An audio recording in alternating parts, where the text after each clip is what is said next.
Assalamualaikum warahmatullahi wabarakatuh.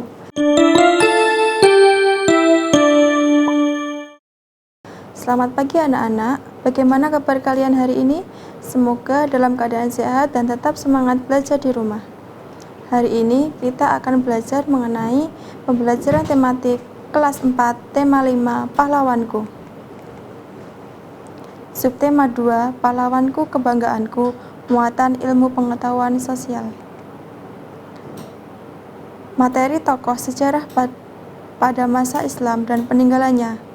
Tokoh-tokoh Islam antara lain yaitu pertama, Sultan Malik As-Saleh. Sebelum menganut Islam, Sultan Malik As-Saleh bernama Marasila atau Merah Selu. Ia merupakan pendiri kerajaan Samudra Pasai. Saat pemerintahannya, Sultan Malik As-Saleh memperluas daerah kekuasaannya sampai ke daerah-daerah seperti Tamiang, Balek Bimbang, Samerlangga, Simpang Bulah Telang, Pelak, dan Tagus. Sultan Malik As-Saleh dimakamkan di Samudra Pasai. Di atas makamnya dibangun batu nisan yang berciri Islam.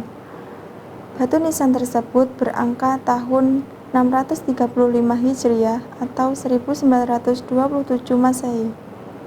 Yang kedua ada Iskandar Shah. Nama Iskandar Shah yaitu Paramisora.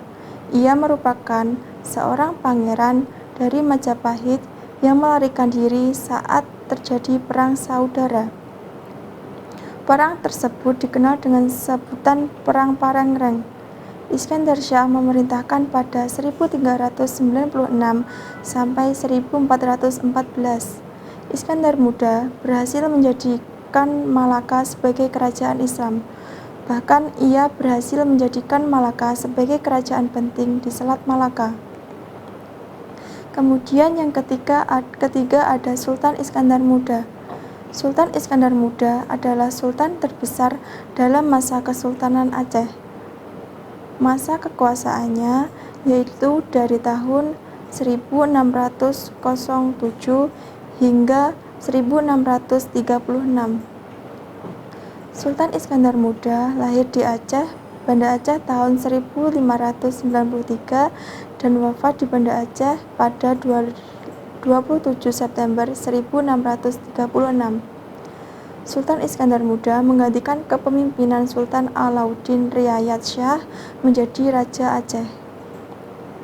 Nama Sultan Iskandar Muda diabadikan sebagai nama bandar udara yaitu Bandara Udara Internasional Sultan Iskandar Muda di Aceh. Selama masa pemerintahannya di Kerajaan Aceh, Sultan Iskandar Muda selalu bersikap adil dalam menegakkan hukum, serta lebih mengutamakan kesejahteraan rakyatnya.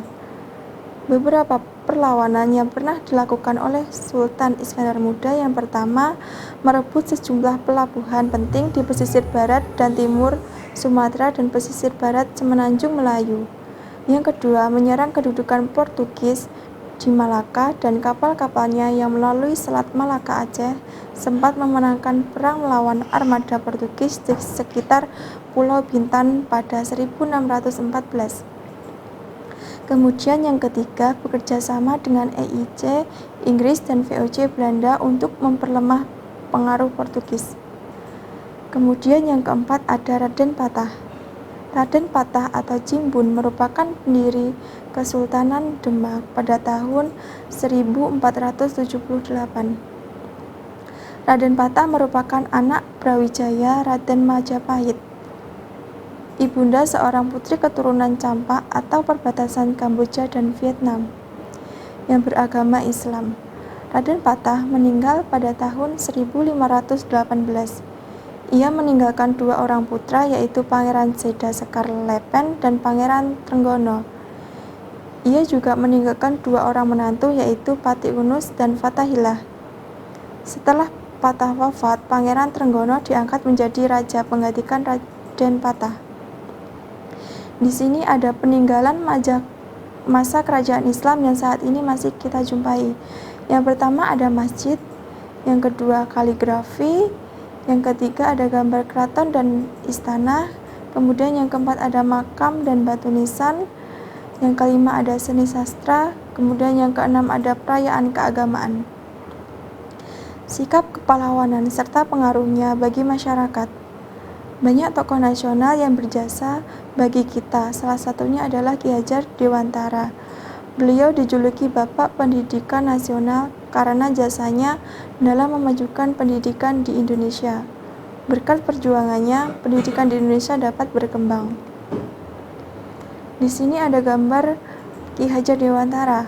Ki Hajar Dewantara lahir di Yogyakarta pada tanggal 2 Mei 1889 dengan nama Raden Mas Soewardi Soeryadiningrat.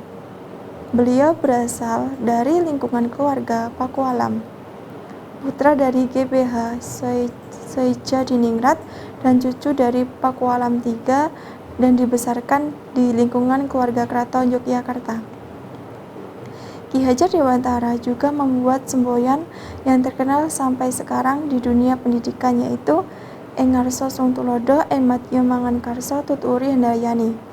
Engarso Sung Tulodo itu artinya di depan memberi contoh. Kemudian Imaknya Mangun Karso yang artinya di tengah memberi semangat. Kemudian ada Tuturi Handayani yang artinya di belakang memberi dorongan. Terima kasih pada pembelajaran hari ini, semoga dapat bermanfaat bagi kalian. Tetap semangat belajar di rumah. Wassalamualaikum warahmatullahi wabarakatuh.